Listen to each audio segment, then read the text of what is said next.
ഇത്തവണ കേരളത്തിൽ ലഭിക്കേണ്ട കാലവർഷത്തിൽ 20% മഴയുടെ കുറവാണ് രേഖപ്പെടുത്തിയിരിക്കുന്നത്.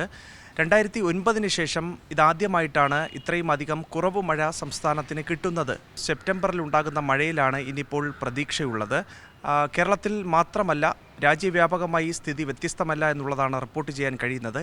ഇന്ത്യയിൽ 13% മഴ കമ്മിയുണ്ട് എന്നുള്ളതാണ് പ്രധാനപ്പെട്ട വാർത്ത. മൺസൂൺ കടന്നുപോകുന്ന സെപ്റ്റംബറിലും മഴ കനിഞ്ഞില്ലെങ്കിൽ കാർഷിക മേഖലയെ അത് വലിയ തോതിൽ ബാധിക്കുകയും ചെയ്യും. വരും മാസങ്ങളിൽ കടുത്ത കുടിവെള്ളക്ഷാമത്തിനടക്കം വഴിതെളിക്കുകയും ചെയ്യുമെന്നുള്ളതാണ് റിപ്പോർട്ട് ചെയ്യാൻ കഴിയുന്നത്. ജൂൺ മാസം വലിയ തോതിൽ എൽ നിനോ ചതിച്ചിട്ടുണ്ട് സംസ്ഥാനത്തെ എന്നുള്ളതാണ് പ്രധാനപ്പെട്ട കാര്യം.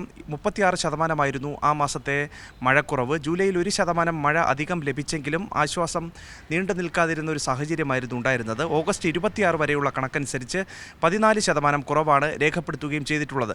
സമുദ്രജലം അസാധാരണമായി ചൂടാകുന്ന എൽ നിനോ പ്രതിഭാസമാണ് ഇക്കുറി മഴ കുറയാൻ കാരണമെന്നുള്ളതാണ് കാലാവസ്ഥാ വിദഗ്ധരടക്കം പറയുകയും ചെയ്യുന്നത്. അതേസമയം തന്നെ സംസ്ഥാനത്ത് ഇന്നും ഒറ്റപ്പെട്ട ഇടങ്ങളിൽ ശക്തമായ മഴയ്ക്ക് സാധ്യതയുണ്ട് എന്നുള്ളതാണ് കേന്ദ്ര കാലാവസ്ഥാ വകുപ്പ് അറിയിക്കുകയും ചെയ്യുന്നത്. ഇന്നെന്നാൽ ഒരു ജില്ലകളിലും മഴ മുന്നറിയിപ്പ് പ്രഖ്യാപിച്ചിട്ടില്ല. മണിക്കൂറിൽ 40 മുതൽ 50 കിലോമീറ്റർ വരെ വേഗതയിൽ ശക്തമായ കാറ്റിനും സാധ്യതയുണ്ട് എന്നുള്ള അറിയിപ്പ് കൂടി കേന്ദ്ര കാലാവസ്ഥാ വകുപ്പ് നൽകുകയും ചെയ്തിട്ടുണ്ട്.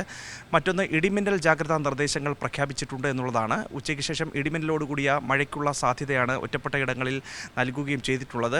തീരദേശ മേഖല കേന്ദ്രീകരിച്ചും അലർട്ട് തുടരുന്നൊരു സാഹചര്യമാണുള്ളത്. കേരള, കർണാടക, ലക്ഷദ്വീപ് തീരങ്ങളിൽ യാതൊരു കാരണവശാലും മത്സ്യത്തൊഴിലാളികൾ മത്സ്യബന്ധനത്തിന് പോകരുത് എന്നുള്ളതാണ് ഇൻകോയ്സ് മുന്നറിയിപ്പിൽ വ്യക്തമാക്കുകയും ചെയ്തിട്ടുള്ളത്. കള്ളക്കടൽ പ്രതിഭാസത്തിന് സാധ്യത ഉള്ളതിനാൽ മത്സ്യത്തൊഴിലാളികൾക്കുള്ള ജാഗ്രതാ നിർദ്ദേശം കൂടി തുടരുന്ന ഒരു പശ്ചാത്തലമാണ് നിലവിലുള്ളത്. പി വി രഞ്ജിത്തിനൊപ്പം അഭിജിത്ത് ജെയിൻ, സി മലയാളം ന്യൂസ്, തിരുവനന്തപുരം.